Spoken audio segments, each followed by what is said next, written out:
Le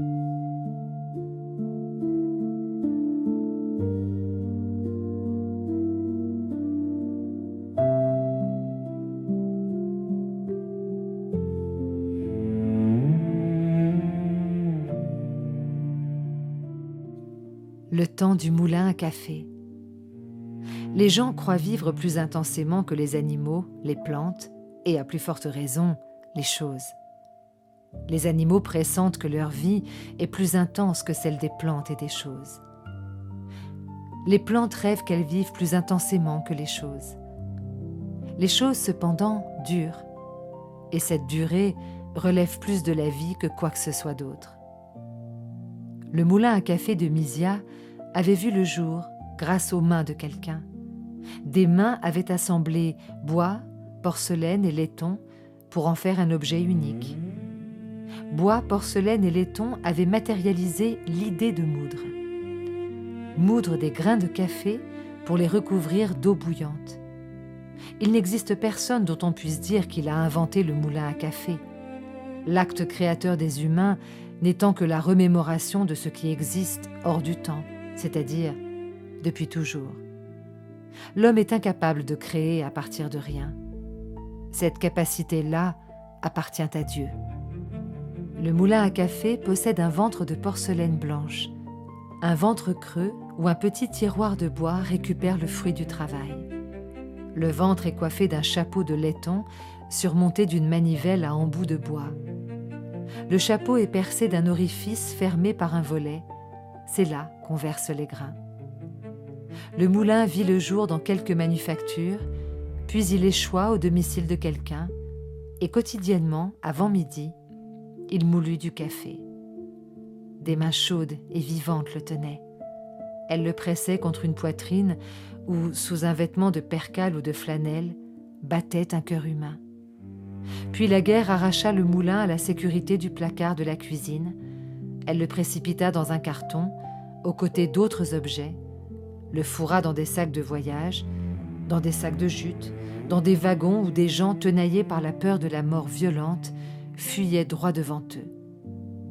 Le moulin à café, de même que toute chose, s'imprégnait de la confusion du monde. Trains mitraillés, indolents ruisselaient de sang, maisons abandonnées dont les fenêtres deviennent le jouet du vent. Le moulin à café absorba la chaleur de corps humains en train de refroidir, emmagasina le désespoir de quitter ce qui est familier.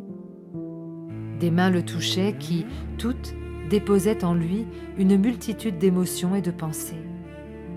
Le moulin à café s'en imbibait car toute matière a cette propriété.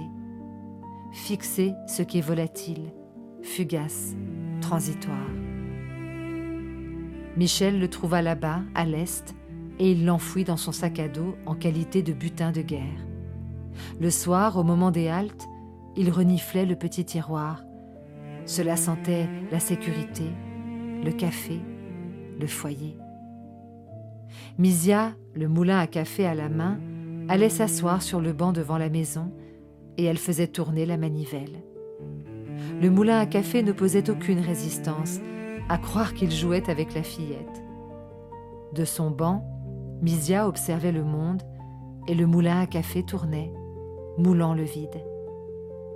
Mais un jour, Geneviève y versa une poignée de petits grains noirs et elle ordonna de les moudre.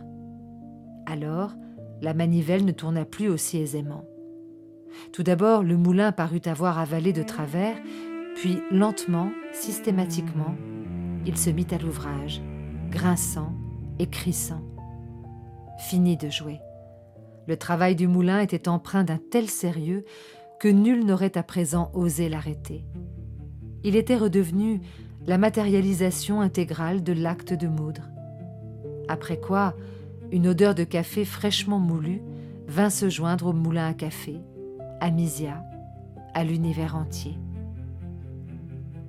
Lorsqu'on examine attentivement les objets, en fermant les yeux pour ne pas se laisser abuser par les apparences, il devient possible d'apercevoir, ne serait-ce qu'un instant, leur véritable visage. Les choses sont des existences immergées dans une autre réalité, là où il n'y a ni temps ni mouvement. Nous ne voyons que leur surface, Or, c'est le reste, plongé dans l'ailleurs, qui détermine la signification et le but de chaque objet. Un moulin à café, par exemple. Le moulin à café est un morceau de matière auquel a été insufflée l'idée de la mouture. Les moulins moulent, et c'est pourquoi ils existent. Mais nul ne sait quelle est la signification générale d'un moulin. Nul ne connaît la signification générale de quoi que ce soit. Peut-être le moulin est-il un débris de quelque loi fondamentale de transformation, une loi dont ce monde-ci ne pourrait se passer sous peine d'être tout à fait différent. Peut-être les moulins à café sont-ils l'axe de la réalité, le pilier autour duquel tout gravite et se développe. Peut-être sont-ils plus importants pour le monde que les humains. Peut-être le moulin à café de Mysia constitue le pilier central de ce qui se nomme en temps.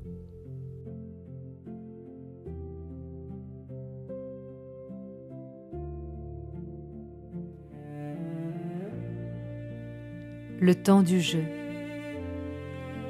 Le labyrinthe dessiné sur la toile se composait de 8 cercles appelés mondes. Plus on approchait du centre, plus le labyrinthe paraissait inextricable et tissé de voies sans issue. À l'inverse, les cercles extérieurs semblaient plus aérés, sillonnés de chemins plus spacieux et moins chaotiques, à croire qu'ils vous invitaient au voyage. La zone située au cœur du dédale, la plus sombre et la plus confuse, s'appelait Premier Monde. À l'aide d'un porte-plume, une main malhabile y avait tracé une flèche et écrit « En temps ». Pourquoi en temps ? S'étonna le châtelain Popielski. Pourquoi pas Kutuzov, Jeskotl, Kielce, Cracovie, Paris ou Londres ? Un réseau complexe de sentiers, carrefours, bifurcations et cases conduisait de détour en détour jusqu'à l'unique accès à la zone circulaire suivante, appelée Deuxième Monde. Après les impénétrables méandres centraux, on y circulait plus à l'aise. 2 issues menaient au Troisième Monde, et M. Popielski eut vite fait de comprendre que chaque monde serait doté de 2 fois plus de sorties que le précédent. De la pointe de sa plume, il compta soigneusement toutes les portes qui menaient hors de l'ultime zone périphérique. Il y en avait 128. Le petit livre intitulé « Ignis Fatuus » ou « Jeu instructif pour un seul joueur » était tout simplement la règle du jeu, rédigée en latin et en polonais. Le châtelain la feuilleta de bout en bout et l'estima fort compliquée. La règle décrivait dans l'ordre les conséquences de chaque jet de dés, chaque mouvement des figures, chaque figure et chacun des 8 mondes. La description semblait incohérente, pleine de digressions, et le châtelain finit par conclure qu'il avait affaire à l'œuvre d'un fou. Le jeu est une sorte de chemin sur lequel se succèdent de multiples choix, annonçait le texte au début. Les choix s'effectuent automatiquement, mais parfois, le joueur a l'impression de prendre des décisions raisonnées. Il se sent alors responsable de la destination prise et de ce qui l'attend au bout. Cette éventualité est susceptible de l'effrayer. Le joueur voit son chemin lui apparaître telles des fissures sur la glace, des lignes qui bifurquent et changent de direction à une vitesse vertigineuse. Il pourrait encore comparer son parcours à des éclairs qui fendent l'air à la recherche de leur cible, selon un tracé impossible à prévoir. Le joueur qui croit en Dieu dira « c'est le doigt de Dieu », cette omnipotente extrémité du Créateur. S'il ne croit pas en Dieu, il parlera d'accident, de concours de circonstances. Parfois, le joueur utilisera les mots « mon libre arbitre », mais il est certain qu'il les prononcera avec beaucoup moins d'assurance. Le jeu est un plan de fuite qui commence au centre du labyrinthe. Le but est de traverser toutes les zones et de se libérer des liens des 8 mondes.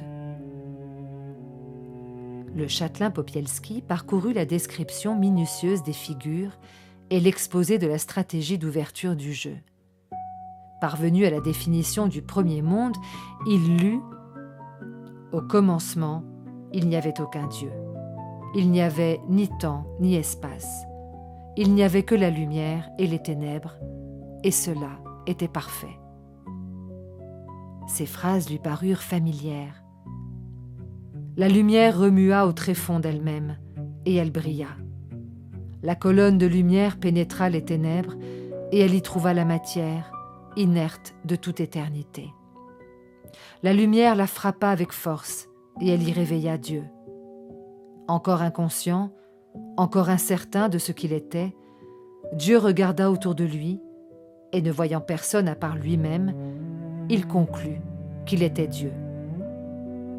Innommé, incompréhensible par sa propre raison, il souhaita se connaître. Lorsqu'il se regarda pour la première fois, le Verbe fut prononcé, et il sembla à Dieu que la connaissance consistait à nommer. Et voici que le Verbe roule de la bouche de Dieu et se brise en 1000 fragments qui deviennent la semence des mondes. À partir de cet instant, les mondes croissent et Dieu s'y reflète comme dans un miroir. Étudiant le reflet que lui renvoient les mondes, il se connaît de manière de plus en plus parfaite, et puisque cette connaissance l'enrichit, elle enrichit les mondes. Dieu se connaît à travers l'écoulement du temps, car seul ce qui est insaisissable et changeant ressemble à Dieu. Il se connaît à travers les roches brûlantes qui jaillissent de la mer, à travers les plantes éperdues d'amour pour le soleil, à travers les générations d'animaux. Quand l'homme paraît, Dieu a une illumination. Pour la première fois, il apprend à nommer en lui-même cette ligne ténue qui sépare le jour de la nuit, cette frontière à partir de laquelle le lumineux commence à devenir obscur et l'obscur lumineux. Dès lors, il s'observe par les yeux des hommes. Il se voit des milliers de visages. Il les essaye tels des masques, et tel un acteur, il s'identifie au masque pour un temps. Élevant des prières à lui-même par la bouche des hommes, il découvre en lui-même une contradiction. En effet, il arrive que le reflet dans le miroir devienne réel et que la réalité se fasse reflet. Qui suis-je ? Se demande Dieu. Dieu ou homme ? Peut-être l'un et l'autre à la fois, peut-être aucun des deux. Ai-je créé les hommes ou les hommes m'ont-ils créé ? L'homme le tente et il s'approche furtivement du lit des amants pour y retrouver l'amour. Il s'approche à la dérobée du lit des vieillards et il y trouve la fuite du temps. Il s'approche à pas de loup du lit des agonisants et il y trouve la mort. Pourquoi ne pas essayer ? Se dit le châtelain Popielski. Il retourna au début du livre et il disposa devant lui les figures de Letton.